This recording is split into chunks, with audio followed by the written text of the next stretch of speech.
В городе Рагуне юноше устроили поножовщину, а в городе Гисаре местный житель обокрал родную мать.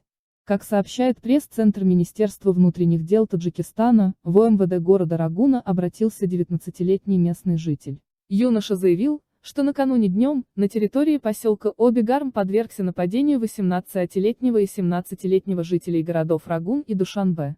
В ходе потасовки один из участников ударил потерпевшего ножом, в результате чего последний был госпитализирован. В другом случае, в ОМВД города Гисара обратилась 50-летняя местная жительница, заявившая, что в июле текущего года ее 28-летний сын тайно взял из дома 114,3 тысячи самани и скрылся. По указанным фактам проводится расследование, сообщает правоохранительное ведомство.